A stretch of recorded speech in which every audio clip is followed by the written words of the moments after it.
నా మాటే శాసనం అన్నాడు. మీసాలు తిప్పాడు, జబ్బలు చరిచాడు, తొడలు కొట్టాడు. ఇప్పుడు ఈ అమెరికా పెద్దరాయుడికి పంచ తడిచిపోతుంది. రష్యా ఉక్రెయిన్ వార్లో ట్రంప్ జోకర్గా మారుతున్నాడు. ప్రపంచ దేశాల ముందు ట్రంప్ గాలి తీసేశాడు పుతిన్. ఉక్రెయిన్పై యుద్ధం ఆపేందుకు పుతిన్ ఒప్పుకోలేదు. ఉక్రెయిన్లోని డొనెట్స్క్ ప్రాంతాన్ని అప్పగిస్తేనే యుద్ధం ఆపడం గురించి ఆలోచిస్తానంటున్నాడు పుతిన్. పుతిన్తో భేటీ అనంతరం జెలెన్స్కీకి ట్రంప్ ఫోన్ చేశాడు. పుతిన్ డిమాండ్లను జెలెన్స్కీతో పాటు యూరోపియన్ నేతలకు ట్రంప్ వివరించాడు. అయితే పుతిన్ డిమాండ్ను జెలెన్స్కీ తిరస్కరించాడు. రేపు జెలెన్స్కీతో సైతం ట్రంప్ భేటీ కాబోతున్నాడు సోమవారం రోజు.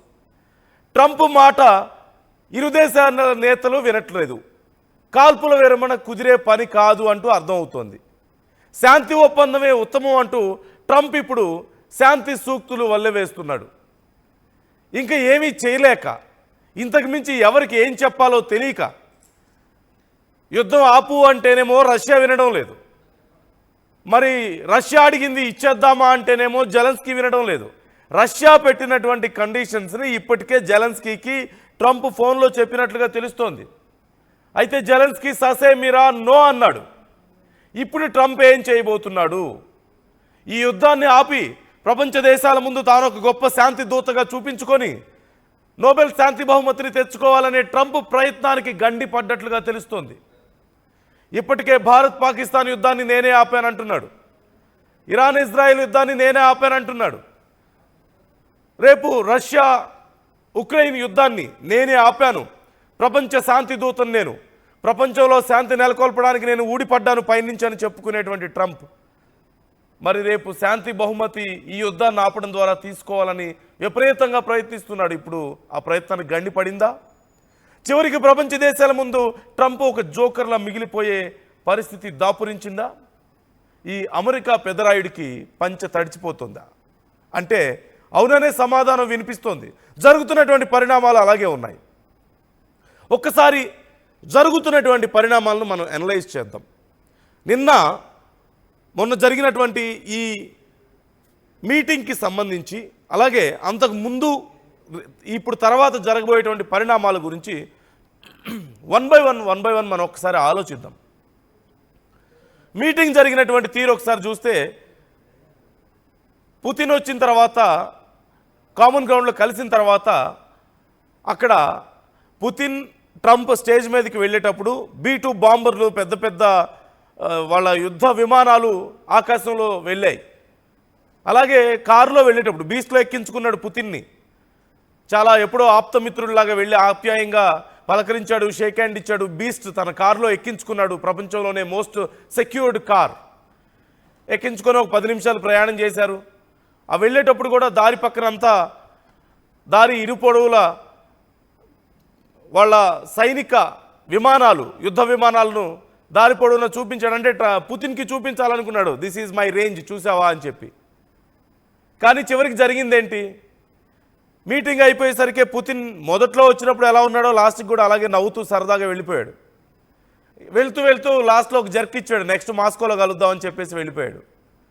సరే, మీటింగ్లో ఏమైనా ఫలితం ఉందా అంటే ఏం లేదు, ఇదిగో నా రూల్స్ ఇవి, వీటికి ఒప్పుకుంటే మాట్లాడు, లేదంటే లేదని చెప్పి తేల్చి చెప్పేశాడు అటో ఇటో. ఇప్పుడు ట్రంప్ పరిస్థితి ఏంటి? పెద్ద ఏదో నా బలం ఇది, నా బలగం ఇది అని చూపించుకోవాలని బిల్డప్ ఇచ్చి చివరికి రష్యా పెట్టినటువంటి రూల్స్ని తాను అర్థం చేసుకోలేక, అక్కడ ఒప్పించలేక నానా అవస్థలు పడుతున్నాడు. ఇప్పుడు మీటింగ్ అయిపోయిన తర్వాత పుతిన్ ఎలాగో నార్మల్గానే వెళ్ళిపోయాడు నవ్వుకుంటూ సరదాగా. అమెరికా మీడియా కూడా తీవ్రంగా ప్రయత్నించింది పుతిన్ మీద దాడి చేయడానికి. మాటలతో దాడి, ప్రశ్నలతో దాడి చేసే ప్రయత్నం చేసింది. కానీ పుతిన్ ఎక్కడా కూడా తొణకలేదు. చెప్పేవాటికి ఏదో ఒక సింగిల్ వర్డ్ సమాధానాలు చెప్పారు, మిగతా వాటికి ఆయన లైట్ తీసుకున్నాడు. మీ ఇష్టం, మీరు ఎన్ని అడుక్కున్నా నేనైతే ఇంతే అని చెప్పేసి ఆయన లైట్ తీసుకున్నాడు. లాస్ట్లో వెళ్ళేటప్పటికి ట్రంప్ ముఖం చూడొచ్చు, బేల ముఖం వేసుకొని, రక్తపు చుక్కలేదు ముఖంలో. ఏం చెప్పుకోవాలి ఇప్పుడు? నేను శాంతి చేకూర్చుతాను, శాంతి దూతను నేనని చెప్పుకునే ట్రంప్కి చివరికి ఈ మీటింగ్లో ఏం తేలిందంటే ఏమీ తేలలేదు. సరే, మీటింగ్ అయిపోయింది, నీరసంగా అలా బయటకు వచ్చాడు. ఈవినింగ్ వెళ్ళి జెలెన్స్కీకి ఫోన్ చేశాడు. మరి జెలెన్స్కీ ఇది పరిస్థితి, రష్యా మీ మీద యుద్ధాన్ని ఆపాలంటే, మీ మీద కాల్పులు ఆపాలంటే, దాడులు ఆపాలంటే ఇదిగో ఈ డొనెట్స్క్ అలాగే లుహాన్స్క్ ప్రాంతాలను ఇచ్చేయమంటుంది. అలాగే ఉక్రెయిన్లో రష్యా భాష మాట్లాడే వాళ్ళకి రక్షణ కల్పించాలంటుంది. మీరు యుద్ధాన్ని మీరు ఎక్కడి నుంచి సైన్యాన్ని తెచ్చుకోకూడదు, నాటోలో జాయిన్ అవ్వకూడదు అంటూ చెప్తోంది. ఒకవేళ ఆయుధాలు కొనుక్కోవాలంటే తమ పర్మిషన్ తీసుకోవాలని చెప్తోంది అంటూ వరుసగా కొన్ని విషయాలను చెప్పాడు. జెలెన్స్కీ నీకేమైనా పిచ్చా, అసలు నేను యుద్ధం చేస్తుందా వీటి కోసం కదా, ఇన్నేళ్ల నుంచి 2022 నుంచి యుద్ధం చేస్తుంది దేనికోసం, వీటి గురించే కదా, మా భూభాగాలను ఆక్రమించుకుంటుందని, లేదంటే మా మీద ఆధిపత్యం చెలాయిస్తుంది రష్యా అని, వీటి గురించే కదా మా సమస్య. అసలు వీటిని ఇప్పుడు ఆపేస్తే అసలు నేను చేసిన యుద్ధానికి ఏమైనా అర్థం ఉంటుందా అనే కోణంలో జెలెన్స్కీ మాట్లాడాడట. ఇప్పుడు ట్రంప్ పరిస్థితి ఏంటి? అక్కడ రష్యా వినదు, ఇక్కడ జెలెన్స్కీ వినడు. అసలు మధ్యలో ఎందుకు ఇన్వాల్వ్ అయ్యాడు? ఏం అవసరం వచ్చింది? ఒకప్పుడేమో నేనుంటే ప్రెసిడెంట్గా అసలు యుద్ధం జరిగేది కాదు అన్నాడు. నేను ప్రెసిడెంట్ అయిన 24 గంటల్లో యుద్ధాన్ని ఆపేస్తాను అన్నాడు. తర్వాత నేను జస్ట్ జోక్ చేశానని చెప్పి లైట్ తీసుకున్నాడు. ఆ తర్వాత సరే యుద్ధాన్ని ఆపేవాళ్ళు ఎవరైనా ఏం చేయాలి? నిజంగా శాంతి కాముకులంటే ఏదైనా స్టాండ్ తీసుకుంటారా? ఇప్పుడు భారతదేశం ఉంది, ప్రపంచ దేశాల మధ్య యుద్ధం జరుగుతుంది, ఎవరిని సపోర్ట్ చేయదు, అలాగని ఎవరిని వ్యతిరేకించదు. ఎందుకు ఇవన్నీ మనకి లైట్ తీసుకోండి అని చెప్పే ప్రయత్నం చేస్తుంది. అది కదా చేయాల్సిన పని నిజంగా శాంతి కాముకులంటే. అలా కాకుండా అక్కడ ఇజ్రాయెల్ ఇరాన్ యుద్ధం జరుగుతుంటేనేమో ఇజ్రాయెల్కి బాంబులు సప్లై చేసి, ఇరాన్ మీద దాడి చేసి, ఇరాన్ని నష్టపరిచి, ఇరాన్ తిరిగి మళ్ళీ మేము దాడులు చేస్తామని బెదిరించే స్థాయికి తెచ్చుకున్నాడు. ఇండియా పాకిస్తాన్ యుద్ధం జరుగుతుంటే పాకిస్తాన్కి బాంబులు సప్లై చేసి, తుపాకులు సప్లై చేస్తాడు. ఇక్కడ రష్యాకి యుక్రెయిన్కి మధ్యలో యుద్ధం జరుగుతుంటే యుక్రెయిన్కి మళ్ళీ బాంబులు సప్లై చేసి, అంతా సప్లై చేసి, యుద్ధం జరిగేలా చేసి, రష్యాని బెదిరించి నీ సంగతి తేలుస్తా, నీకు 50 రోజులు టైం ఇస్తున్నా, ఆ తర్వాత నేను ఇంకా మామూలు మనిషిని కాదని చెప్పి బెదిరించి, ఇదే చేసే పని. యుద్ధాలు ఆపాలంటే బెదిరిస్తారా? యుద్ధాలు ఆపాలంటే ఆయుధాలు సప్లై చేయాలా? యుద్ధాలు ఆపాలంటే ఇంకా పెద్ద యుద్ధం చేసుకునేలా వాళ్ళని పురుగొల్పుతారా, ఉసుగొల్పుతారా? భారతదేశం ఏం చేస్తుంది? ఇది కదా నిజంగా శాంతి కాముకులు చేయాల్సిన పని. వాళ్ళ మధ్యలో అనవసరమైనటువంటి గొడవలు పెట్టి, వాళ్ళ మధ్యలో అనవసరమైనటువంటి వివాదాలు రేకెత్తడానికి నువ్వు కూడా కారణం అయ్యి, నువ్వే ఆయుధాలు సప్లై చేసి, నువ్వు కూడా యుద్ధంలో ఏలు పెట్టి, నానా కంపు చేసి, చివరికి నేను శాంతి దూతనని చెప్పుకొని నాకు శాంతి బహుమతి కావాలని చెప్పి అంటారా? నోబెల్ శాంతి బహుమతి కావాలంటారా? ఇప్పుడేం సమాధానం చెప్తారు? అసలు యుద్ధంలో ఎందుకు వేలు పెట్టారు? అసలు ఎందుకు ఇప్పుడు నిజంగా ఉక్రెయిన్ వచ్చి నాకు ఆయుధాలు కావాలి అని చెప్పేసి అడిగినప్పుడు నీకు ఆయుధాలతో పనేంటి? నేను వెళ్ళి మాట్లాడతాను, మరి నేను పెదరాయండి కదా, నేను వెళ్ళి మాట్లాడతాను, నేను చెప్తే రష్యా వింటుందని చెప్పి రష్యాని పిలవాలి కదా. అది కాదు కదా చేసిన పని. ఉక్రెయిన్కి ఆయుధాలు ఇచ్చాడు, యుద్ధం ఇంకా పెరిగేలా చేశాడు. రష్యా మీద కోపంతో భారతదేశం మీద వచ్చి ట్యాక్సులు వేశాడు, టారిఫ్లు వేశాడు. ఎందుకు? ఏం సాధించాడు? చివరికి భారతదేశంతో ఉన్న రిలేషన్షిప్ దెబ్బతింటుంది. అంతకుమించి ఏమైనా జరిగిందా? రష్యాకి ఏమైనా నష్టం జరిగిందా? సరే, భారతదేశాన్ని మాత్రం ఏమైనా చేయగలిగాడా? మోడీ అంత క్లియర్గా చెప్తున్నాడు, మన శత్రు దేశాలను సపోర్ట్ చేసే వాళ్ళని, ఉగ్రవాద దేశాలకు సపోర్ట్ ఇచ్చే వాళ్ళని, లేదంటే మన రైతుల్ని నష్టపరచాలని చూసే వాళ్ళని మేము ఎంకరేజ్ చేయమని చెప్తున్నారు క్లియర్గా. వీ హ్యావ్ క్లియర్ స్టాండ్ ఈ విషయంలో. సో ఓవరాల్గా ప్రపంచ దేశాల ముందు ఇప్పుడు Trump is going to become a joker. అంతకుమించి ఇంకేమైనా ఉందా? అంతకుమించి ఇంకేమైనా ఉందా?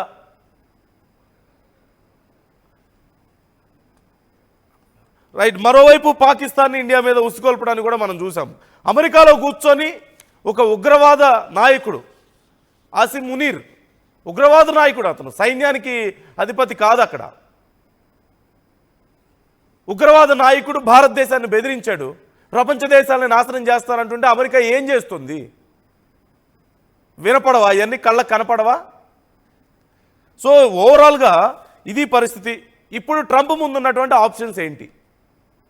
ఖచ్చితంగా వీళ్ళిద్దరిలో ఎవరో ఒకరిని తగ్గేలా చేయగలడా? రష్యాని తగ్గేలా చేయగలడా?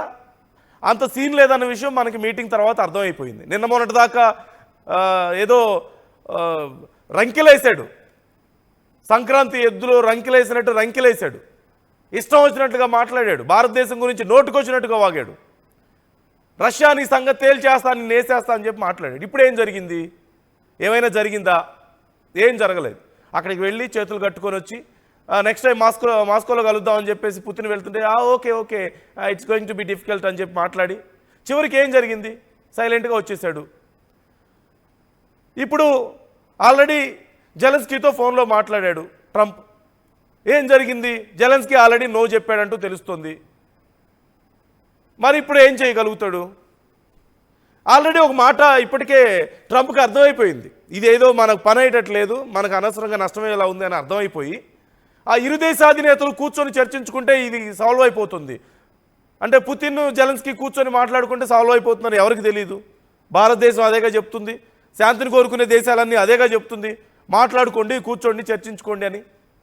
మధ్యలో వెళ్ళి అసలు యుద్ధం పెద్దదయ్యేలా చేసిందే ట్రంప్. మధ్యలో వెళ్ళి రష్యాని బెదిరించిందే ట్రంప్. రష్యా మీద కోపంతో భారతదేశం మీద అనవసరమైన విషయం కక్కిందే ట్రంప్ కదా. కెలకాల్సిందంతా కెలికేసి నానా కంపు చేసేసి అక్కడ చివరికి ఇద్దరు కూర్చొని మాట్లాడుకుంటే సెట్ అయిపోతుందంటే ఆ పని ముందే ఎందుకు చేయలేదు, ఈ మాట ముందే ఎందుకు చెప్పలేదు? ఇప్పుడు ఎలాగో ఇది మనకి సెట్ అయ్యేటట్లేదు, వీళ్ళిద్దరూ నా మాట వినేలా లేరు, ఇంకా మనం ఏం చేయలేము, కాబట్టి వాళ్ళిద్దరు కూర్చొని మాట్లాడుకుంటే అయిపోతుందని మాట్లాడుతున్నాడు. వాళ్ళిద్దరు కూర్చొని మాట్లాడుకునే అవకాశం ఎక్కడుంది? లేనప్పుడు నువ్వేం చేసావు ఇన్ని రోజులు? ఇద్దరిని కూర్చోబెట్టి మాట్లాడగలిగే శక్తి నీకుందా? రేపు సోమవారం రోజు జెలెన్స్కీతో భేటీ అవ్వబోతున్నాడు ట్రంప్. జెలెన్స్కీ ఆల్రెడీ ఒప్పుకోనని చెప్పాడు. గతంలో జెలెన్స్కీని నానా రకాలుగా అవమానించాడు. వైట్ హౌస్లో కూర్చోబెట్టి నీ బట్టలేంటి, నువ్వు మాట్లాడే మాటలేంటి అని చెప్పేసి మరీ దారుణంగా చాలా చీప్గా మాట్లాడాడు జెలెన్స్కీని. మరి అలాంటి జెలెన్స్కీని మళ్ళీ రేపు కూర్చోబెట్టి నేను చెప్పిన మాట విను, వాళ్ళకి కావాల్సినది ఇచ్చేయంటే ఎందుకు ఇచ్చేస్తాడు? జెలెన్స్కీ అసలు యుద్ధం చేస్తుంది ఎందుకు? వాళ్ళ భూభాగాలను కాపాడుకోవడానికి, వాళ్ళ ప్రజలను కాపాడుకోవడానికి, వాళ్ళ హక్కులను కాపాడుకోవడానికే కదా.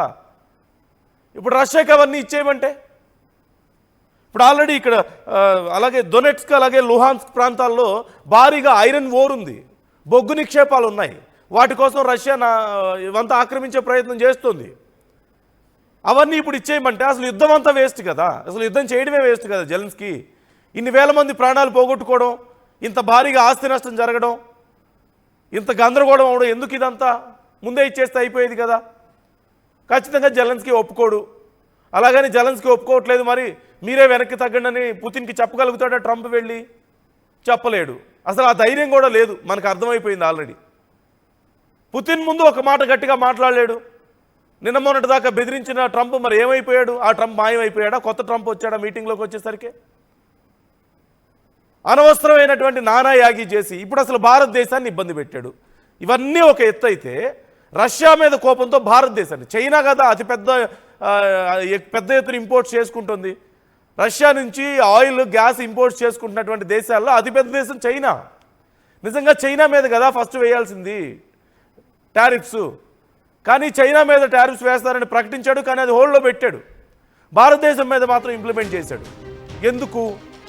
మనం మాట్లాడలేదన్న తిరిగి గట్టిగా చైనా మీద ఎందుకు వేయలేకపోయాడు? మరి సరే భారతదేశం మీద వేశాడు, ఏం సాధించగలిగాడు? భారతదేశం వెనక్కి తగ్గిందా? చైనా ఇటు రష్యా ఏమైనా దిగొచ్చిందా దీనివల్ల? అమెరికాకి ఏమైనా ఉపయోగం జరిగిందా? ఏమీ లేదు, దీనివల్ల ఏ ఉపయోగం జరగలేదు. ముక్కు ఎక్కడంటే తల చుట్టి చూపించినట్టుంది పరిస్థితి, ట్రంప్ పరిస్థితి. ఇప్పుడు అన్నీ చేయాల్సిన నానా యాగి చేసి, కెలకాల్సినంత కెలికి, నానా కంపు చేసి, గొడవలు పెట్టి, నువ్వు గొడవలు పడి, నానా మాటలని చివరికి ఏంటి కూర్చొని మాట్లాడుకుంటే సెటిల్ అయిపోతుందని చెప్పి మాట్లాడుతున్నాడు. ఇదేదో ముందే చేయొచ్చు కదా, ఇప్పుడెందుకు? సో ఇప్పుడు ఓవరాల్గా జరిగేది ఒక్కటే, ఈ రెండు దేశాలు కాంప్రమైజ్ అయ్యే పరిస్థితి లేదు. ట్రంప్ పరువు పోతుంది ప్రపంచ దేశాల ముందు, ఒక జోకర్లా మిగిలిపోతున్నాడు. అలాగని మరి ఆ యుద్ధానికి సొల్యూషన్ లేదా అంటే ఖచ్చితంగా కూర్చొని మాట్లాడుకుంటే అయిపోతుంది. అలాగని ట్రంప్ ఏమని చెప్పి ఒప్పించగలుగుతాడు? ఖచ్చితంగా ఇరు దేశాలు కూడా యుద్ధానికి, మాకు యుద్ధం కావాలని కోరుకోవట్లేదు, కానీ వాళ్ళ డిమాండ్స్ వాళ్ళకి కావాలని చెప్పేసి కోరుకుంటున్నారు. వాటికి కేవలం ట్రంప్తో పని అయ్యేది కాదు, మిగతా దేశాలు కూడా ఇన్వాల్వ్ అవ్వాలి. మేబీ కొన్నిటికి ఉక్రెయిన్ ఏమైనా ఓకే చెప్పొచ్చేమో, మేబీ నాటోలో ఇప్పటికిప్పుడు జాయిన్ అవ్వకుండా ఉండొచ్చేమో, ఆయుధాలను ఇతర దేశాల నుంచి కొంత దిగుమతులు తగ్గించుకోవచ్చేమో, కానీ భూభాగాలను మాత్రం ఖచ్చితంగా ఒప్పుకోడు ఇవ్వడానికి జెలెన్స్కీ. అలాగే రష్యా లాంగ్వేజ్ మాట్లాడే వాళ్ళకి ఇక్కడ రక్షణ కల్పించాలని చెప్పి మాట్లాడుతున్నాడు. మరి ఆ విషయంలో ఖచ్చితంగా ఒప్పుకుంటారో లేదో ఖచ్చితంగా చెప్పలేము మనం. ఏదో పుతిన్ అడిగినటువంటి 6 అంశాల్లో 2కో 3కో మహా అయితే ఒప్పుకోగలగొచ్చాము. పుతిన్ కూడా మరి కొంచెం తగ్గొచ్చేమో 1-2 విషయాల్లో. అంతే తప్ప పూర్తి స్థాయిలో వాళ్ళు చెప్పింది నువ్వు విని కానీ నువ్వు చేసినట్లు కానీ వాళ్ళు ఓకే చెప్తారని కానీ చెప్పగలిగే పరిస్థితి లేదు. మరోవైపు ఇప్పుడు ట్రంప్ లాస్ట్ మనం మాట్లాడుకోవాల్సిన విషయం, మరి నోబెల్ శాంతి బహుమతి పరిస్థితి ఏంటి? రేపు ఒకవేళ మీ ఇతర దేశాలు ఇన్వాల్వ్ అయ్యి వాళ్ళిద్దరిని కూర్చోబెట్టి మాట్లాడి యుద్ధాన్ని ఫినిష్ చేసినా సరే ఇది కూడా నా క్రెడిటే, నేను మొదలు పెట్టబట్టే జరిగింది ఇదంతా. ఇండియా పాకిస్తాన్ యుద్ధాన్ని నేనే ఆపాను, ఇరాన్ ఇజ్రాయెల్ యుద్ధాన్ని నేనే ఆపాను, ఇప్పుడు రష్యా ఉక్రెయిన్ యుద్ధాన్ని నేనే ఆపాను, కాబట్టి నేను శాంతి దూతను పైనుంచి ఊడిపడ్డాను, నాకు శాంతి బహుమతి కావాల్సిందే అని చెప్పేసి మాట్లాడుతున్నాడు. అసలు వస్తుందా శాంతి బహుమతి? ఎందుకు శాంతి బహుమతి రావాలి? మునీర్ లాంటి వాడిని వైట్ హౌస్లో కూర్చోబెట్టినందుక ఉగ్రవాద నాయకుడిని, పాకిస్తాన్ లాంటి ఉగ్రవాద దేశాలకు ఆయిల్ సప్లై చేస్తానని మాట్లాడుతున్నందుక, డబ్బులు ఇప్పిస్తున్నందుక, వాళ్ళకి నువ్వే డబ్బులు ఇప్పించి మళ్ళీ ఆ డబ్బులు నువ్వే తీసుకొని నువ్వే ఆయుధాలు అమ్ముతున్నందుక, ఇరాన్ మీద దాడులు చేసినందుక, ఇజ్రాయెల్ను రెచ్చగొట్టినందుక, రష్యాని బెదిరించినందుక, భారతదేశం మీద ట్యాక్సుల పేరుతో నానా యాగి చేసినందుక, దేనికోసం ఇదంతా? లేదంటే H1B వీసాల పేరుతో నానా గందరగోళం సృష్టిస్తున్నందుక, గోడ కట్టినందుక, అమెరికా చుట్టూ గోడ కడతానని చెప్పావు కదా, దానికోసమా? అక్కడ ఉన్నటువంటి ఇమిగ్రెంట్స్ అందరినీ బయటికి నెట్టేస్తానని చెప్పినందుకు ఇవాళ అంతి తొందరగా ఒక అధ్యక్షుడి రేటింగ్స్ పడిపోతున్నాయి ప్రపంచంలో అంటే అది ట్రంపే. అంత తొందరగా చెడ్డ పేరు తెచ్చుకుంటున్నందుక, ఒక చెడ్డ ప్రెసిడెంట్గా పేరు తెచ్చుకుంటున్నందుకు ఇవాళ నోబెల్ శాంతి బహుమతి? లేదంటే నీ ప్రత్యర్థుల్ని నానా బూతులు మాట్లాడినందుకు ఇవాళ? ఎందుకు ఇవ్వాలి? దౌర్జన్యాలు, బెదిరింపులు, రౌడీయిజాలు ఇవే కదా చేస్తుంది బిజినెస్ అడ్డు పెట్టుకొని. దేనికోసం శాంతి బహుమతి ఇవ్వాలి?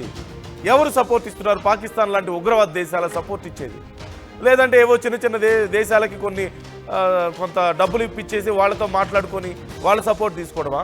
రష్యాని చెప్పాలి నిజంగా శాంతి బహుమతి ఇవ్వాలంటే, భారతదేశం చెప్పాలి నిజంగా శాంతి బహుమతి ఇవ్వాలంటే.